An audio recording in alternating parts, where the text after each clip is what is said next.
Welcome to the Endurance Horse Podcast, where endurance riders from all across the globe gather, sharing their stories, goals, and progress as they train for and compete in endurance events at every level. So kick off your shoes, pull up a chair, and listen as we gather around the virtual campfire and listen to friends from across the world. Welcome to episode 10 of the Endurance Horse Podcast. Once again, I have Jim with me. Can you believe it? Number 10. I can't believe it. We just started in March. I was going to do one per month. Well, you're about a month ahead right now. So if you're having your morning coffee and you happen to have your phone there, just go ahead and record an episode for us. Record it, send it in. Without further ado, I bring to you episode 10 of the Endurance Horse Podcast.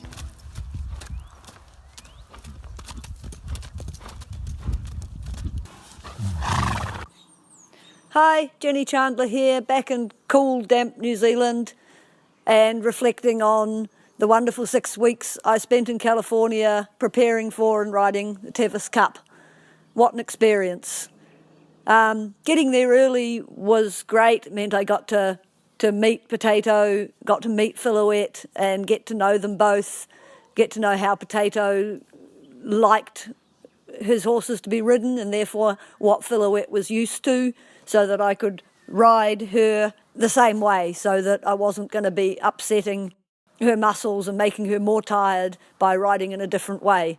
So that was very advantageous and definitely helped on the day. During that time I stayed with Anne and Jess Blankenship, who made me very welcome. They are now awesome friends. I was staying in their RV, in their little bus, so I had my own space, but was welcomed into the house and helped make bread and help prepare for the ride. Everything was available if we could get hold of stuff that I needed.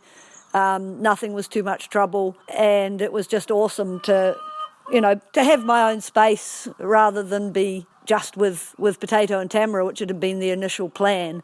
It was really great to have two places that I could move between and then keep my sanity. You can probably hear the chicken in the background. That's Molly. Molly's quite noisy. She likes to talk. And now she's coming over because I just tossed a bit of dirt down off my sock. So another great advantage of getting there so early was that it gave me a chance to acclimatise to the heat.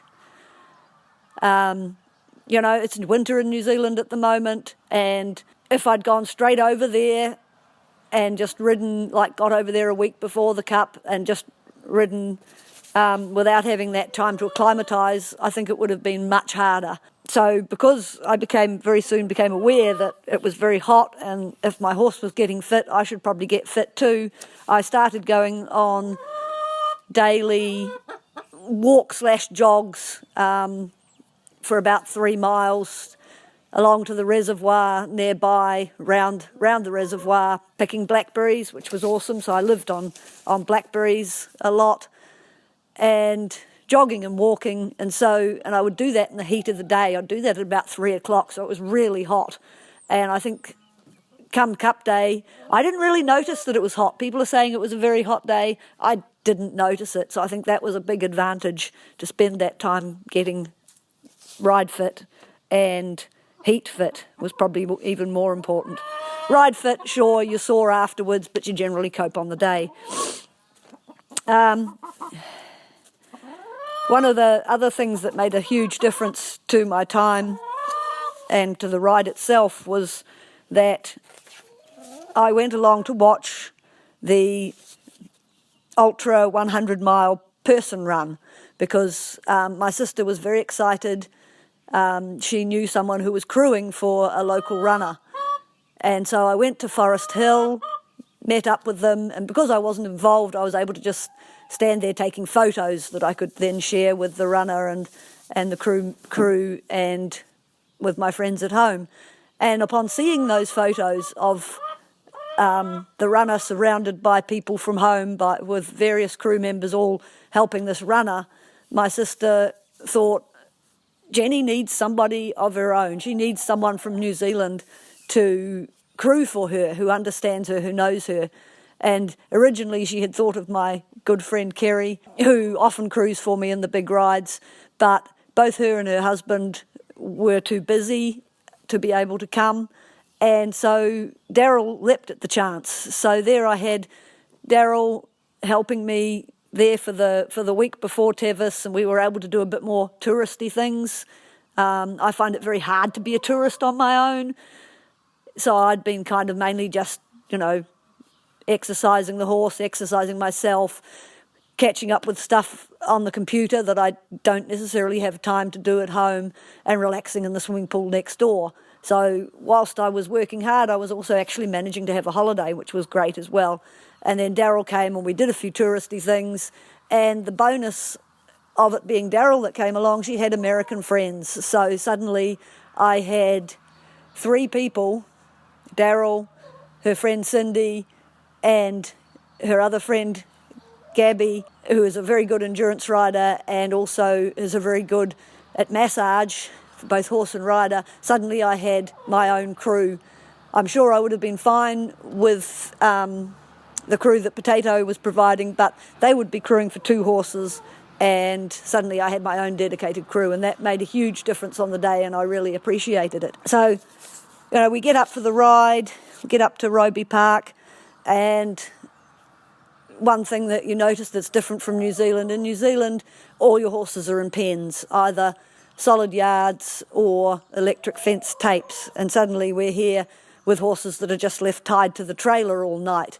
Feels very foreign, but it seems to work for you guys. In the morning, up early at 3 o'clock to make sure the horses had their morning feed, and get yourself ready, pretty normal there. And then the milling around in pen 2, neither Fifi nor Filouette had done much any endurance riding recently, so we were starting from pen 2 and then walking down to the start. I got separated from Potato. He'd snuck round and got into a better position ahead, but the gap had closed up and there was no room to get past. But that's okay, because I'd been there for so long. I was feeling confident that I knew what I was doing. I knew my horse. I'd heard a lot about the trail. It was okay. We'd been told that as you came up above Score Valley, you do that big climb, to be sure to look back. Look back, because you'll get a beautiful view of Lake Tahoe. Well, not this year. I remembered to look back, but unfortunately with the smoke, I couldn't even see the lake, much less take a photo of it. So that was disappointing, but it is what it is. The track up there was lovely, with all the flowers, wildflowers that grow up during the summer. Very beautiful, very dusty, but I had a bandana so I could breathe through that and not choke too much. So that was a bonus. And then we get to the first vet check. So the first one was just a trot past, okay, it can handle that. Get back on your horse, go for a trot past the vet, that was okay. But then I was to my first gate and go. And the reality of Tevis, where you've got all these volunteers coming up going, what would you like me to do? And you take the saddle off. Where do you want your saddle put? I don't know. Where should I put it? Because at that point I had no idea that it is normal that once you've done taking the vets, taking the parameters, the heart rate, checking for dehydration, gut sounds, etc., that then it is perfectly normal at that point to trot off, and then you just get on and keep going. You don't trot back. So my saddle was in the wrong place. I had to come back, put the saddle back on, and then go through again. But the volunteers, boy, you sure get used to that kind of treatment. What would you like me to do? Oh, could you fill my water bottles? We need to cool her down. Could we have a pulse check? Can you do this? Can you do that? What have you got to eat? I'd like her to have this food. You very soon get to appreciate those volunteers for the amazing work they do and the support they give you.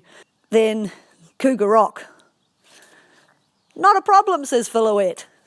Not a problem. It was just easy. She's done it 5 times before, at least. She doesn't even know you can go round the other way. Bang, zoom, we're up and over. And the exhilaration on getting to the top, even though you didn't find it hard, the stories of Cougar Rock, the fact you don't have to do it, you can choose to wimp out and go round if you want, which, could be more sensible. It's easier, and if you're concentrating on just getting your horse round, that would be sensible, but hey, I got the photo. Another vet check at Red Star, and then not too long and we're at Robinson Flat. Great to see the crew members. And that was where I learnt started learning a bit more about Filouette. You know, she was excited coming into Robinson Flat. She knew where she was. She was still feeling pretty perky, and that was great. And then her heart rate came down to 60 quite quickly, but we went and checked it just as we were going to go into the P&R people, and it had bounced up with the walk. So we kept crewing her, waiting, and it would just be bouncy for a little while. And then we decided it was holding at 58. We went in 56. By the time we walked down to the vet, 52. So awesome little horse. She may take a little while to come down, but bang, when it drops like a stone. So that was good to know. Unfortunately, at Robinson Flat, we discovered that her gut sounds were way down. She had a C for gut sounds. So then she ate okay during the hold, that was okay, and she had a bit of a pick of grass before we got going. But from then on in the ride, I was concentrating on getting those gut sounds up, making sure her metabolic parameters were good. So then we're trucking on, and we come to the first canyon. Now, the daunting thing about the first canyon, it's not so much the temperature. When we got to the bottom, yeah, it was hot, but I didn't really feel it was as extremely hot as they'd suggested it was going to be. But one of the daunting things is you're at the top of this canyon, and you look across to the other side of the canyon, and you look down, and it's a long way down, and you can see that you've got to go all the way back up to basically level with where you are now. And it's just like, oh, never mind. We set off down there, and I hopped off and I led her down most of that. And as I was going down, because I'm still worrying about her gut contents, she'd eaten a bit at the vet checks, but she was still not eating as well as I would like. So I was actually picking her bits of grass on the side of the road, and I'd fold them up and stuff them in her mouth, and I managed to convince her to chew on those, a couple of those, before she started spitting them out, which was disappointing. So I led her all the way down, led her into the river at the bottom. I don't think she really had a drink there, but I was able to cool her down and just spend a little bit of time letting her legs have a bit of a cool, have a bit of a rest, and then hop on again over the swing bridge, no problem there. At that point, I quite appreciated the fact that my shoes were filled with water, but by the time we'd got to Forest Hill, they were really over being wet, and they were wrinkly and swollen and disgusting looking. But that's a story for later, I guess. But at that time, having heavy wet shoes was okay because it was nice and cool. So we wind our way back up a hill to Devil's Thumb. Again, because I was still concentrating on her gut sounds, she wasn't showing the interest in the grass that I wanted. I stopped at Devil's Thumb for probably about half an hour, just letting her eat. It's not actually a vet check, so you just stay there, let your horse recover from the big climb you've just had, let them cool down, and then she started eating, and she was eating really well. So I let her do that for a while, and I had a bit of a snack of some of the stuff that's there, chatted to people, kept cooling her, made sure she cooled right down. And then it's just 1 mile to the Deadwood vet check. Her gut sounds were improved. We were now Bs rather than Cs, so that was really good. The rest at the top of Devil's Thumb had paid off. On to the next break at Michigan Bluff, and I don't really remember much about that trail, so I guess I don't know, it was probably just by that stage the same amount of awesomeness that you've sort of been seeing all day. Coming into Michigan Bluff, it was awesome to see Keisha and her crew there, and to just have that bit of personal attention, even though my own crew hadn't come to Michigan Bluff. It was almost like they had, because I had friends there who were looking after me particularly, as well as the volunteers. So that was really awesome. And we just stood around and chatted while Filouette had some more food, still concentrating on those gut sounds. And then on to Forest Hill, catching up again with Daryl, Cindy, and now Gabby. She hadn't been at Robinson Flat because they live down on the coast, so it takes a while to get there. And so both Filouette and I were able to have massages, oh bliss, and have our hour rest. So again, getting more food into her, which was good. And then heading out, and of course coming into Forest Hill, all those people with the hoses, the excitement, coming up the hill, and you're a celebrity. Every horse is a celebrity, and that makes it very special. And again, going out, still light, but rapidly getting dark now. I'd got in to Forest Hill, I think, at about 20 to 8, so it was 20 to 9. That doesn't sound like it should have been dark. Never mind. Anyway, it was just getting dark. And again, lots of people just wishing you well and giving you cheers as you head off on trail again. This is where I fell in with a great group. We had Sally, the Australian, in front, Robert, the American, then me, and a Canadian behind me who I can't for the life remember the name of. I'm sorry. We did introduce ourselves, but she was first, so by the time I'd added 2 more names, her name was gone. And we were doing really well, just going along together in the dark. Sally in front, she had a headlamp on. Robert behind, he didn't need a headlight. Then initially I didn't have my headlight on either, but then I found that occasionally if I got behind a bit, I'd want the headlight, so I'd have mine on a dimmer setting and just keep it down behind the horse in front, not shining it up at the horse at all, and that seemed to work really well. And then Canada behind me could use that light as well. And we were doing really well, just trundling along together at a nice pace, not talking much. Part way round we kind of introduced ourselves, which was great because I managed to catch up with Sally the next day at prize giving, and we're now friends on Facebook. And if I hadn't known what her name was, that would have been impossible, much as it was with Canada, unfortunately. I haven't been able to reconnect with her. I need to go and look at the start list. I guess I might be able to tell then. Love to know if she finished. And they say at Forest Hill, it's all downhill from here now. This is the easy part of the ride. It's all downhill. Bullshit.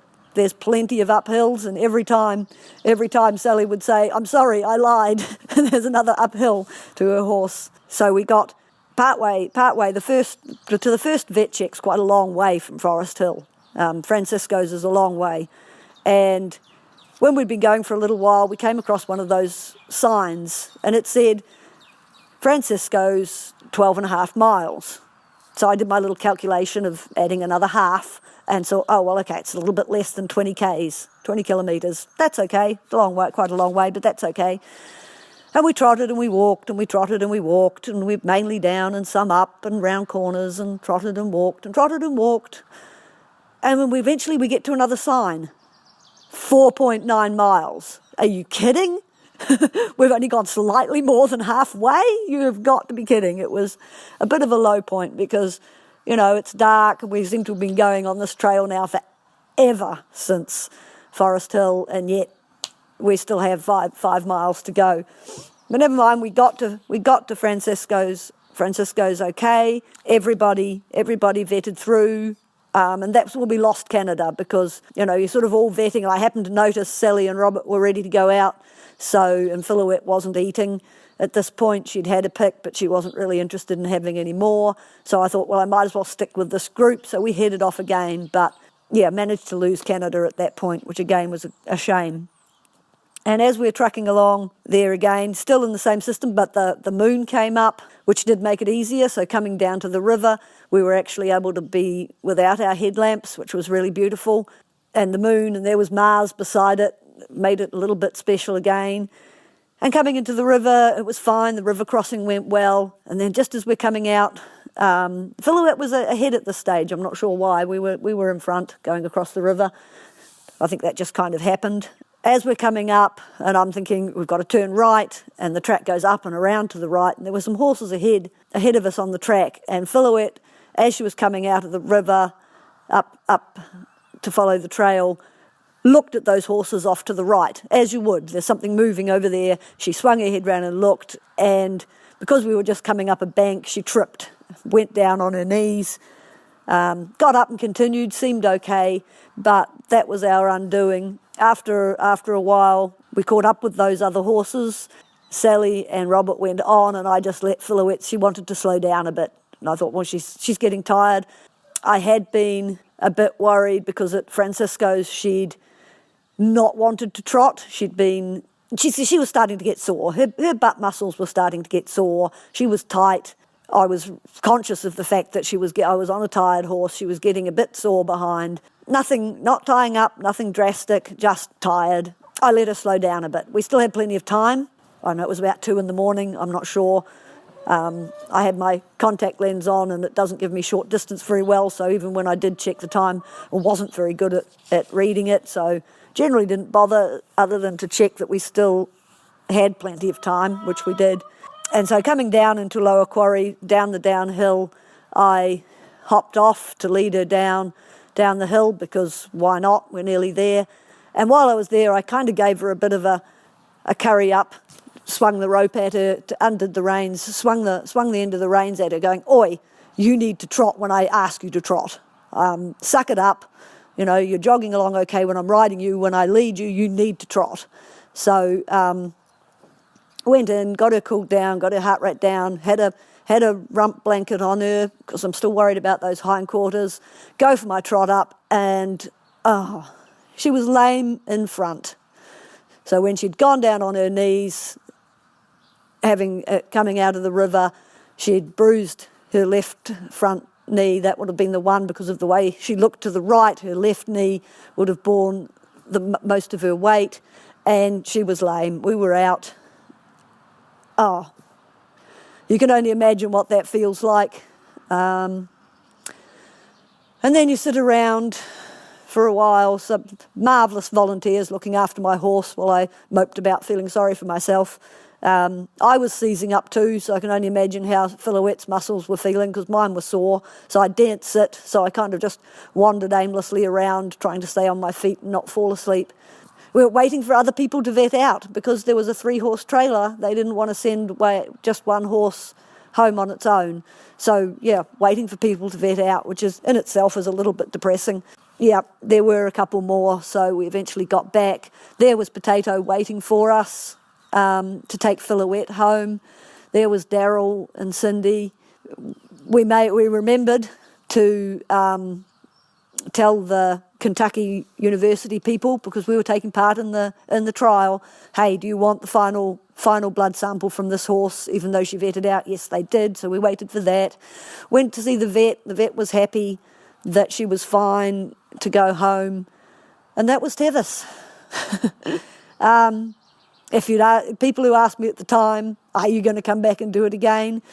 Ooh, don't ask me today, I said. Don't ask me, just don't ask. But now, sure, I'd love to have another go at it and get that buckle. Got so close, 94 miles, so close. One day I will be back. It may not be next year, but one day. Catch you later. Bye.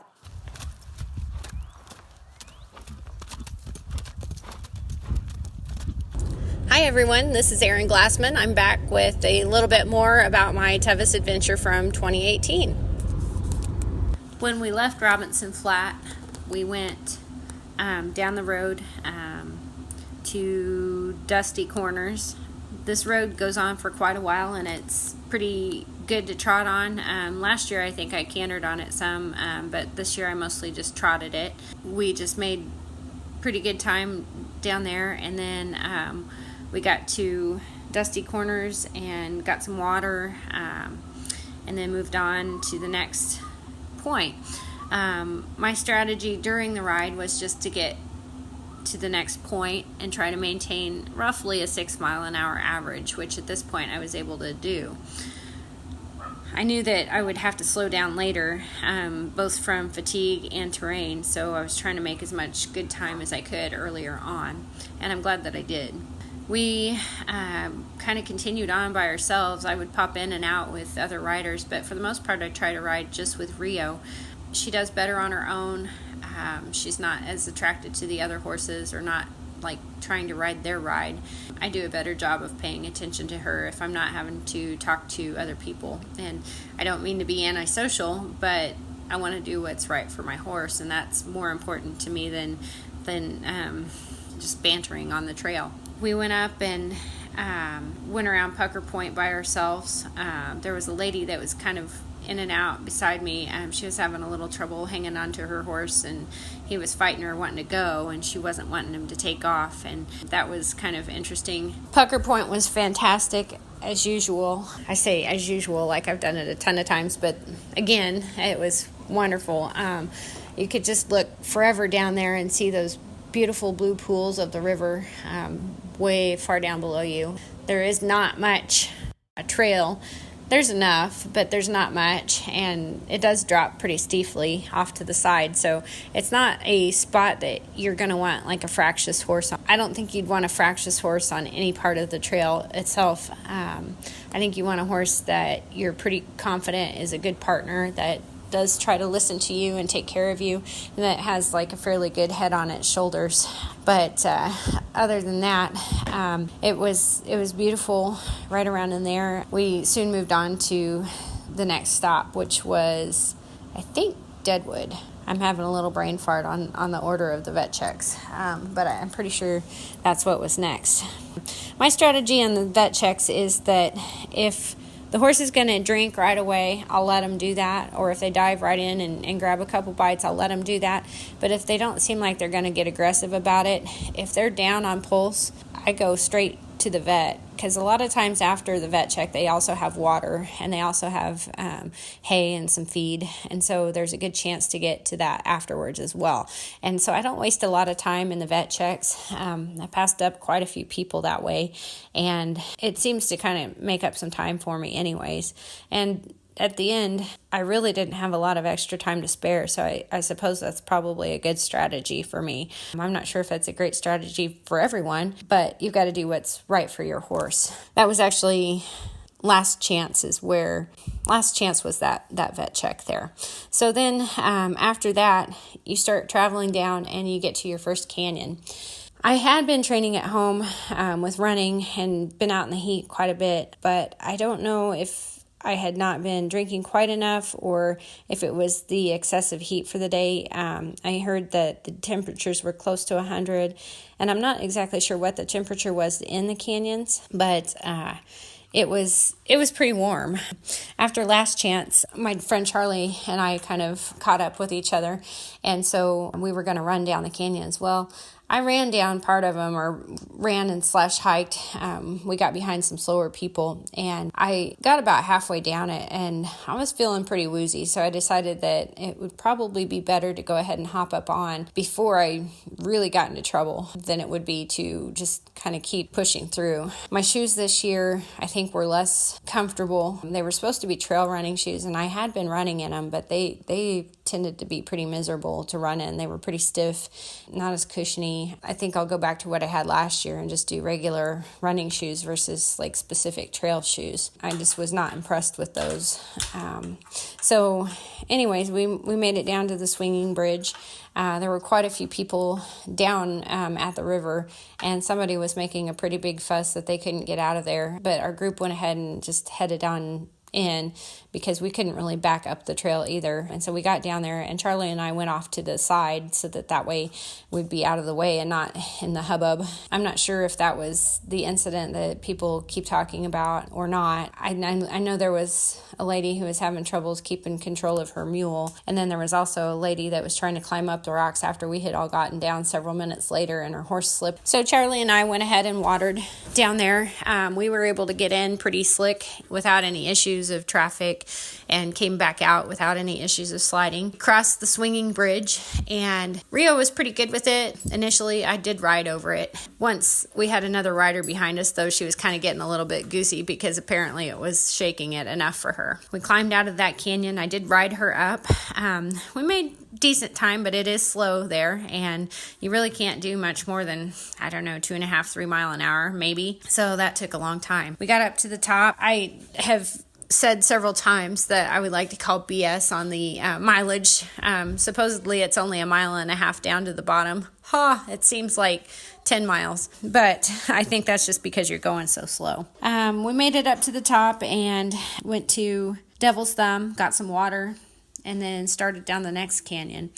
I did try to run part of that again and ended up getting back on. It's kind of the same deal. It was pretty warm, and last year I was able to do a lot more, I think, again, due to better... Okay, I had to take a little short break there, but we headed back up out of the second canyon. I again rode her, and then we went up to Michigan Bluff, and she drank pretty well there.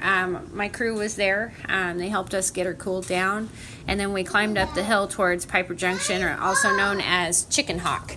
Up there, it took her a little while longer to pulse down than it had previous vet checks, but we had just come out of the canyons, and it was pretty hot out, so that really didn't cause me much excessive worry. I was still riding with Charlie at that point, and it was great to catch up with him and visit. I thought that was a wonderful thing to be able to share with him. So we got our picture taken together going into Piper Junction, so that was a lot of fun, and we took it just in case we got split up later. After we left Piper Junction, we had the last canyon to do, and that one's not nearly as severe. And so after getting out of the third canyon, which is not nearly as severe, went into Forest Hill, pulsed right down and set to resting our horses, and Charlie and I agreed that we would meet at the out timer before going out. When I went into the vet check at Forest Hill, the vet that evaluated us said that she looked really dry. Well, she had a really, really good drink at one of the tanks coming out of the canyon, and then she also had a really, really good drink out of one of these little fountains, I suppose you would call them, or drinking wells that they have alongside the trail occasionally. So she had some really good drinks, and she felt good. She felt pretty strong then, and so decision was that we would take her back up to the vet before we headed out of Forest Hill. And we got back to the crewing site, and she ate like crazy. She was wolfing down her food, very hungry. She did very well with that. As before, I felt like we were pretty strong.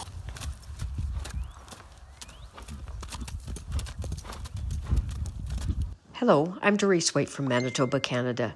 Christine has been asking me to send a story, so here's my story. I went down to the Tevis ride to take part in the fun. I had leased a horse and was excited to meet people, old friends and new. While at the Foreign Riders dinner, Daryl Owen came up and introduced herself as a fellow podcaster. It always surprises me when people recognize me, as I barely recognize my own family.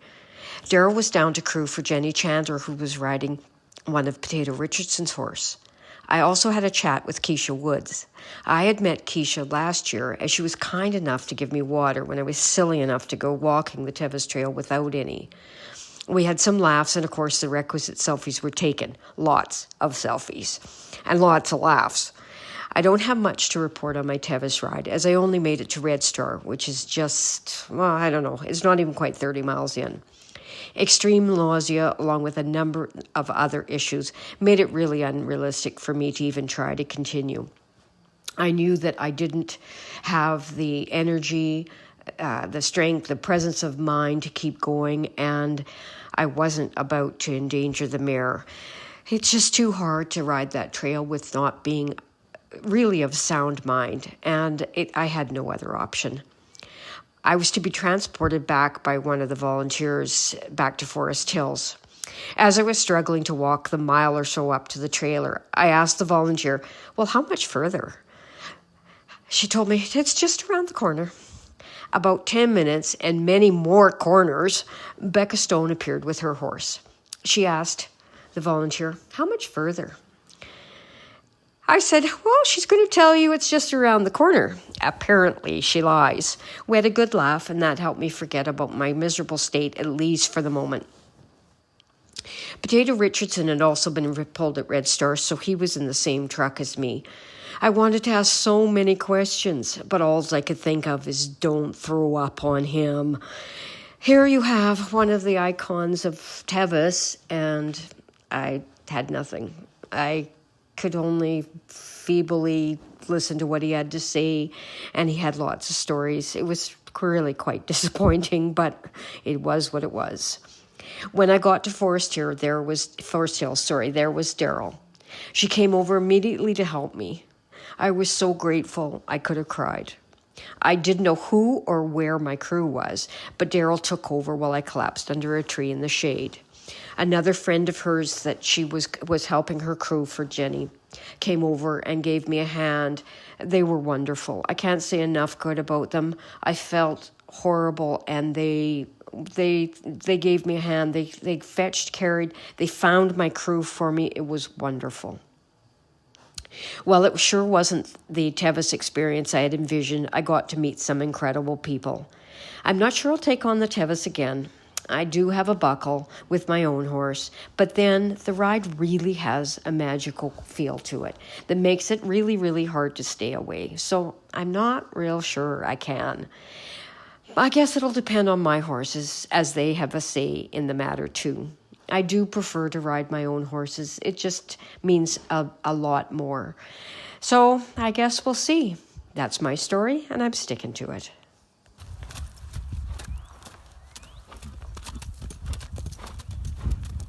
Hi again, Daryl from New Zealand. This time coming to you from the endurance capital of the world, Auburn, California, now officially trademarked. So this time round I'm not riding. I'm here to crew for my good friend Jenny Chandler. Jenny got the opportunity to ride for Potato Richardson, and then her sister Mary thought it was a shame Jenny didn't have her own support person from home. So she sponsored me into coming over to be with her sister. Thanks so much, Mary. You're an amazing sister. Jenny came out to California a lot earlier than I did so she could train with the horse and Potato, and I followed out a couple of weeks before Tevis. So I haven't actually had much riding while I've been here. I visited with an endurance friend, Gabrielle Mann, for a few days to start with, and she gave me a couple of riding lessons on her horse Jimmy. She made me work hard and took my stirrups off me. I haven't worked that hard on a horse for ages. Totally worth it though. She's an amazing rider and an amazing teacher, and you're never so good you can't improve. So then she delivered me to where Jenny was staying in Greenwood, California. I went out for a very short ride with Jenny and Potato the next morning, and then we spent the afternoon being tourists in Sacramento. The history of this area, the growth of California and the gold rush is amazing. We did Sutter's Fort, and then we stood beside the statue of the Pony Express rider in Old Sacramento, saw trains, lots of history of the city. And the next day, we took the opportunity to look around Auburn before we got overrun by everything Tevis. And then on Sunday we went to Coloma, where the first gold was actually discovered. Never been there before, so that was really neat. Monday we took a trip to Robinson Flat to remind me of what it looked like and how to get there, and we hiked some of the trail while we were there. And then we headed back down towards Forest Hill, but got sidetracked by a sign towards Deadwood, so we explored that and Devil's Thumb as well. These have just been names on the map to me before, and yes, I did have Deadwood Stage from Calamity Jane stuck in my head for a while after that. No singing on podcasts. So by the time we got to Forest Hill, we were tired, out of water, and looking forward to calling it a day. But it was a day well spent. Tuesday we went for a quick walk over No Hands Bridge and put our feet in the very cold water of the American River before hiking a very short section of trail back to the road crossing from Lower Quarry. And then came back to get ready for dinner that night for the dinner for the VIPs and foreign riders. It was wonderful to meet up again with a couple of people I met from last time I was here for a ride in California, a different one obviously, and also to meet Darice Whyte and Tennessee Lane. After hearing their voices on the podcast, it was wonderful to put faces to voices. Already there's talk of ride exchanges between New Zealand and Canada. Wednesday we went for a short walk just locally, and then went back to Auburn for the main barbecue and welcome for everyone, and met up with Darice again and Keisha Wood. So wonderful to put another face to another voice. Keisha made my night when she told me that she's really learned a lot from the podcasts and hearing stories from me and Jenny. That's a two-way street. I've learned so much from everyone else who contributes here as well. Wonderful connections being made. And Courtney, your story that you got into this because your 15-year-old daughter asked you to gave me a really, really warm feeling. Good on you. That's really positive parenting. So the main reason for me being here is to crew for Jenny. When I prepare for a ride at home, I have absolutely everything planned on paper so that I can check it all off into its appropriate place at the ride. Our rides have a different kind of crew organisation because most of our rides, the loops or phases, start and finish at the ride base. What that means is that we can actually get by with minimal or no crew, and we can have everything set up ourselves as riders. Crew is wonderful and makes life way easier, but you can get by without. Yes, I think I'm maybe a little OCD, but my pack list for a ride takes up a sheet of A4. I have it listed out by what we, the whole team, need in separate areas. For camping, what food, what meals we need, what do the horses need, several different weights of rugs in case the weather changes, food, hay, etc. Tack for each horse, including a spare saddle just in case, spare girth, spare stirrup leathers, spare everything it seems. Ideally, a different saddle pad for each phase. What do we need for crewing, strapping area, and what do we need in our hold area. If we have them all compartmentalised, it's easier for us to keep track of them. The team is not just me. Guaranteed the electrolytes will always be in the wrong place. We now have duplicates so that we can have them wherever we need them. Like I said, just a little bit OCD. I also have a colour-coded peg system so that we can peg our out time slips and know which rider they're for. Oh my God, I really am OCD. Works well though. I'm not the best at crewing actually. I do a lot of publicity for the sport in New Zealand, so I often get sidetracked with talking to people and taking photos, but I'm getting better. There are others who are much better also at massage and picking up a stiff muscle that's potentially going to be an issue. My team traditionally don't use a lot of water to crew, and unless it's really hot, we don't use ice. We have a hose and a pump, but my horse gets all excited about that and it puts his heart rate up. I practice at home, honest, but he's just really excited about having a bath. So now we're keeping the hose and the pump in the hold area to keep them cool if they're standing around in the heat. All of our multi-loop rides, so anything over 25 miles, 40 Ks, are a vet gate to hold, and we mirror the rules for FEI, so there's only one lot of rules. When we cross the line, we have 20 minutes, 30 minutes at the finish to get the heart rate down, call time, and then the heart rate is taken by the vets in the vet ring. As a team, we're trying to get more consistent at picking out our horses' hooves before we go to the vet ring. Sometimes they're just about to go out in the next loop and we realise, oh crap, we forgot to check their hooves.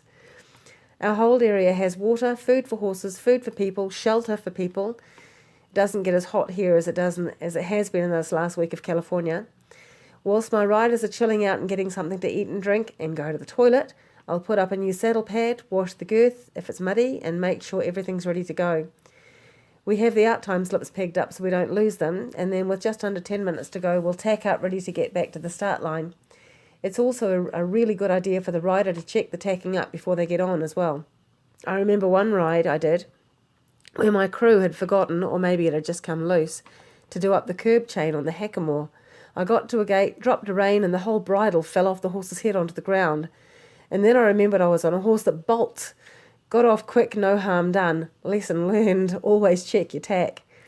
The good thing about having the vet gate slips pegged up is also that it's a ready reference to what my rider's number is. How many times have I been back at base listening for the call from the checkpoint that my rider is coming in and I can't remember what their number is. So all our little systems have been a work in progress and have worked themselves out as we've gone along. My job as crew is to have everything prepared ahead of time for my rider and horse, and then to deal with the horse, maybe hand grazing if they don't want the food they've been offered, so that my rider can just relax and get themselves ready for the next loop, and keeping a check on the time so that they're not late to the start line. As the Tevis crew shirt says, hurry up and wait, then hurry up and wait again. That's crewing. I've crewed once before for Tevis. I felt completely unprepared, didn't know the horse, didn't know the rider's systems well enough, and I felt a complete fish out of water half the time. This time I'm feeling like I know a bit more of what to expect and we should be good. And I've also got experienced people with me I know that will know the horse and they'll know what's expected of me and they'll tell me what to do. I'll do an update when we're done. So wishing good luck to all and looking forward to meeting some more podcasters.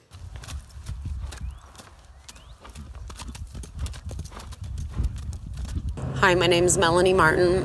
I was asked to do a podcast, invited by Keisha Wood and by the podcast creator to tell my Tevis story. My stallion and I finished Tevis at 4:43 a.m. It wasn't the day we planned on, but it was the day we had. He's 13 years old. This was his second 100 and his first Tevis, and this was also my second 100 and my first Tevis. I'd love to talk all about my ride from start to finish, but it'd take forever. And so I really want to take this time to just encourage people that are thinking about riding it, but maybe they're worried or scared. This is going to sound kind of negative in some ways, but I think in some ways it's really important to grasp the reality while at the same time planning for your goal, making a plan for how you're going to finish this thing. This year the completion rate was 42%. like the worst in history, I believe. I haven't heard any different as of now.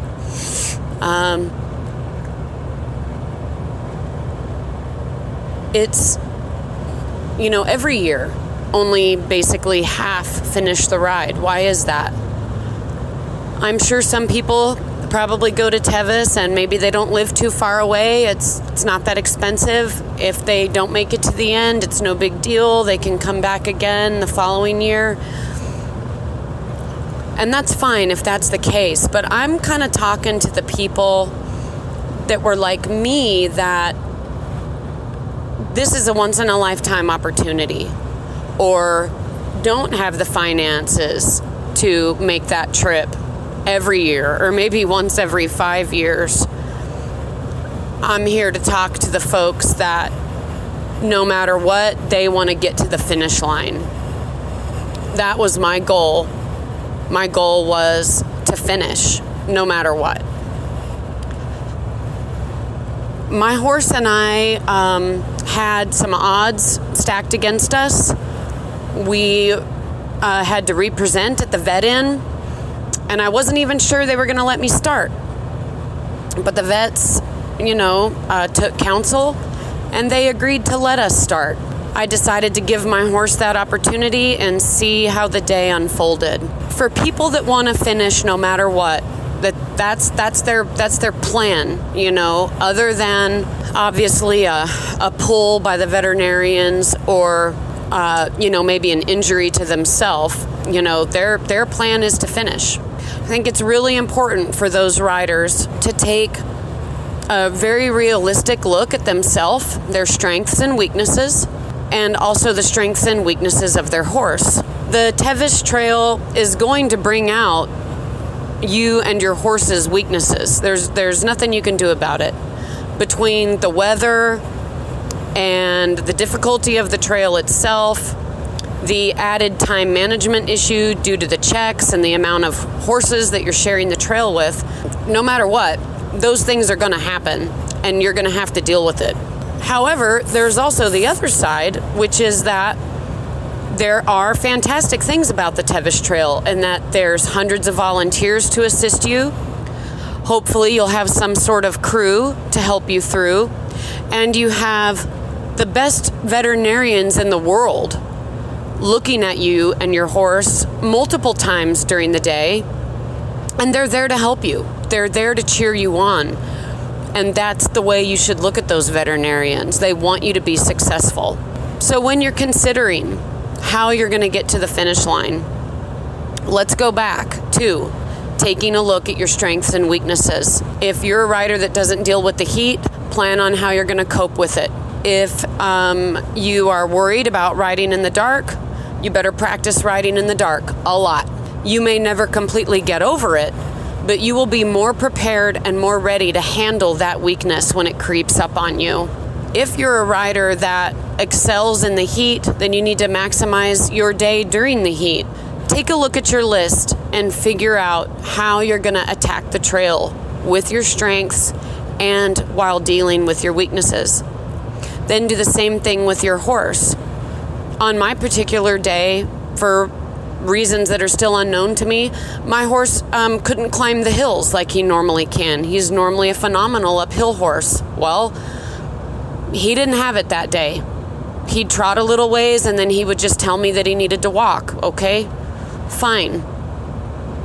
Obviously, all that walking added up, and we really lost a lot of time.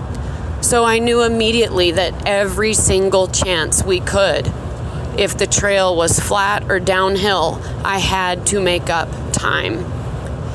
And you will have to determine what your horse's strengths and weaknesses are, prior to the ride and during the ride, so that you can maximize your horse's strengths and manage their weaknesses. The trail is going to bring out all of your horse's weaknesses, no matter what they are. But the trail is also going to give you opportunities if you will use them. That's the thing. You've got to bank on those moments. It's different for everybody. whatever those moments are where you have a chance to make time or you have a chance to excel, if you want to make it to the finish, you have got to use those opportunities and maximize your horse's potential. The times when you have to slow down and the trail is bringing out your weaknesses, you need to just embrace that as a part of your day and realize that it's only temporary. This year, Tevis was exceptionally hot and it felt hot all day, but when you're in the shade, you need to relish the shade. If there's 10 seconds of a breeze, you need to rejoice in the breeze. Your mental state as you go through the challenges is incredibly important. If you're afraid of heights, you need to look straight ahead. Don't look off the edge. Don't let your weakness get in your head. Just keep moving forward. Eventually, whatever it is in the trail or in your day that is a weakness, it's gonna go away. It's only temporary. Don't let those challenges get in your head. You have to keep moving forward, knowing that just up the trail's another checkpoint, just up the trail's another opportunity to see a vet, just up the trail there's food or ice water. Tevis is a chance to show off everywhere you're strong, and it's a chance to embrace everywhere you're weak and just continue to go forward. My horse and I finished at 4:43 in the morning. My plan was to finish around 1:30. And my horse was very capable of that. That was not an unrealistic goal. But that's not the cards we were dealt. There's no opportunity at Tevis for woe is me. If you want to finish, if you're one of those that can't make it back the following year, or this might be your only chance, I want to encourage you to put in the time and the effort for the mental preparation that no matter what, aside from you or being injured or your horse having difficulty that requires, veterinary attention or a pull, no matter what, you're going to keep a positive attitude and you're not going to let the trail beat you. Best wishes.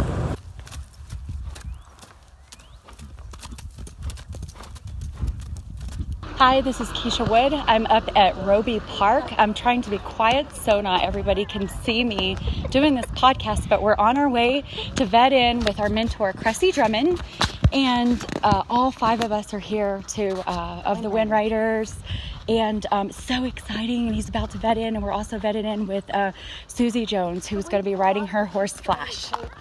Okay, so one of our Wind Riders, Lisa Bradford, it's her first time coming to Tevis to crew.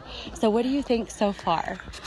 I am so excited and I can't stop looking around and I'm just on cloud 9. I can't wait for all this. Isn't it cool to see all the different horses that are about to take this on and how muscly and built and their riders? They are all complete athletes. Every horse that I've seen has made my eyes pop. They're so beautiful and they all look like they're ready to go. Well, what do you think, Rayanne? Rayanne's the other fellow Wind Rider. It is just beautiful here. It's green, it's gorgeous. I've never seen so many fit horses and fit riders. Everybody looks ready. All right, thank you. We'll be coming back to you later. All right, we're all bedded in. Susie Jones's horse is number 118 and it goes by Flash, and Cressy's horse is number 150, goes by Saga. Both did really good, bedded in, ready to go for tomorrow. Okay, we have done the crew meeting and everybody's vetted in, and now we are about to leave Cressy and Saga and Flash and Susie Jones. They are going to be getting ready to take off tomorrow morning, and I'm going to try to sneak over there and ask Cressy a question and just see how she's feeling, if she will let me. How do you feel about tomorrow, Cressy? Well, I feel a little bit apprehensive, but I'm anticipating a wonderful day. Do you think that you're going to win? No. Thank you. We will be checking in tomorrow at the other stops. First stop, Robinson Flat. Hey, it's Keisha. I'm updating you guys. I'm at Michigan Bluff right now. It is 6:18 in the evening, and this is the been a very, very intense day. It is hot, and we were briefed the canyons are going to be pretty treacherous for all the riders because of the heat.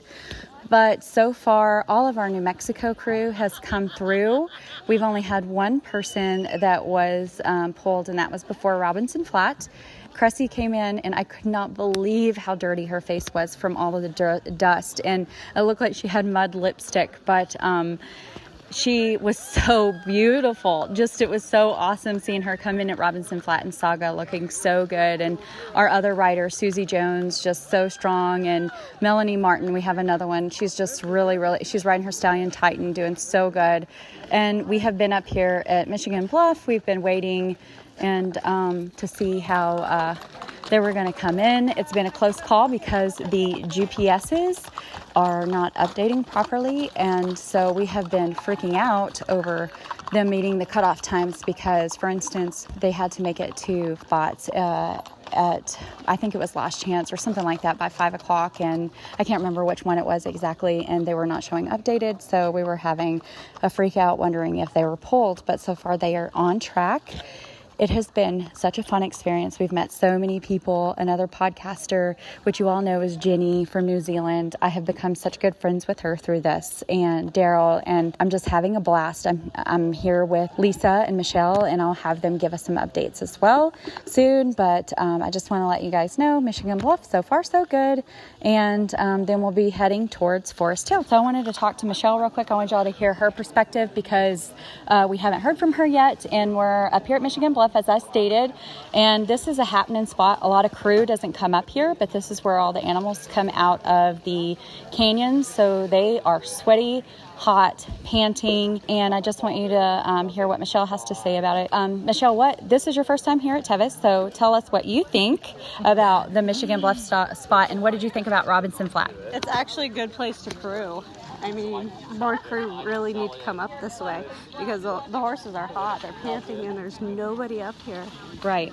So we actually crewed for, 5-6 people at least already? So yeah. It's amazing that nobody comes up here. The horses really need you here. Yeah, and one of the things Lisa had said when we were together here is that she has never done or crewed for a horse that gets so hot, and she had stuck a sponge under one of the saddles. And so Lisa, tell us a little bit about that when that horse came in and how your whole experience with that. Well, I'm with Michelle. This is absolutely amazing to watch, and man, the horses are tired coming out of here, and but they still look like total athletes, and once they get a little alfalfa and a little water and some mash, they're ready to go again. But Michelle just taught me something I didn't know.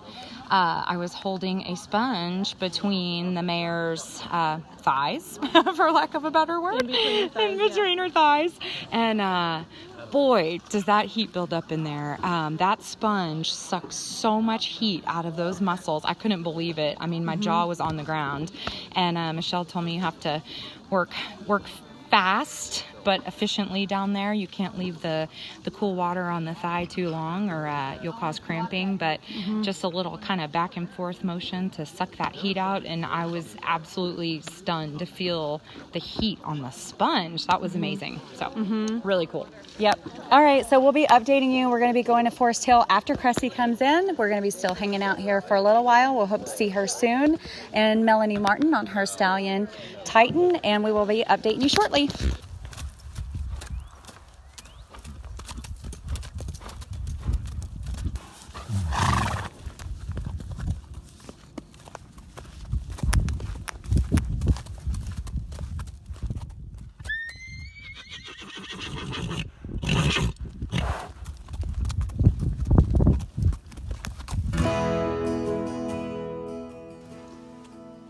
Hey everyone, it's Chris again, and thank you for listening to episode 10 of the Endurance Horse podcast.